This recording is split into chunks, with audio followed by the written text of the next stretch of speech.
Grace? Joel? Anong ginagawa mo dito?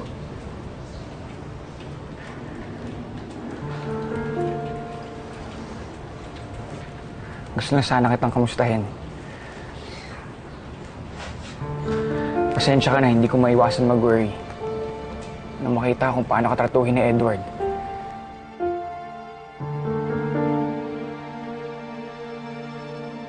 Andiyan ba siya ngayon? Pumasok na siya, no? Joel, mainit lang ang ulo nun. Wala kang kinalaman sa problema. Sige na, umalis ka na kasi baka makita ka ni Edward, magagalit na naman yun. So may problema nga. Lahat naman ng relationships dumadaan sa mga pagsubok, di ba? Katulad na lang ni Darlene.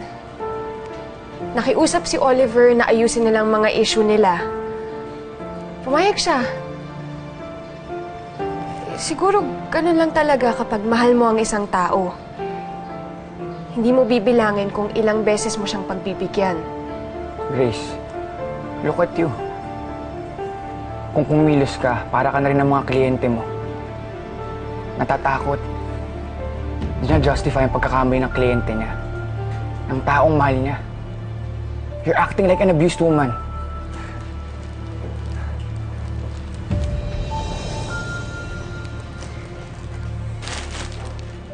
Hoy!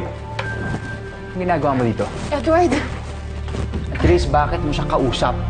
Dito pa sa opisina ko. Edward, bro. Nangangamusta lang ako sa kanya. Nangangamusta ka? Mukhang pinupormahan mo. Huwag mo naman lagyan ng mali siya, bro. Aaminin ko, I still care for Grace. Naging parte siya ng buhay ko. Kaya ayoko nalalagay sa alanganin o sinasaktan siya ng kahit na sino. Joel, tama na please. Paparinig ka ba? Dahil hindi ko siya sinasaktan. Dahil natatakot ako sa pwedeng magawa mo sa kanya. Gago ka pala eh! Edward! Edward! Edward! Ano? Edward! Ano? Edward! Tama na, Edward! Tawa mo ako. I'm okay. Okay na ako. Okay. Yes. Let's go back to work. Go back to work!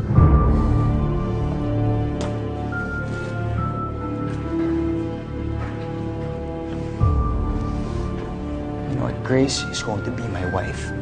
Kaya tantanan mo na siya. Huwag ka namang himasok sa amin. Edward, tama na.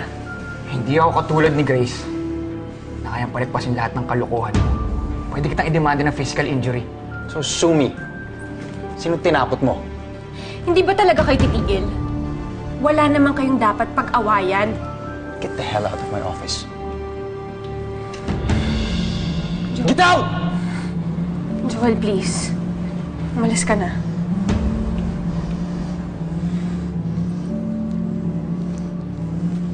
Mag-iingat ka, Grace. Get the hell out. Attorney Villarreal. See you in court.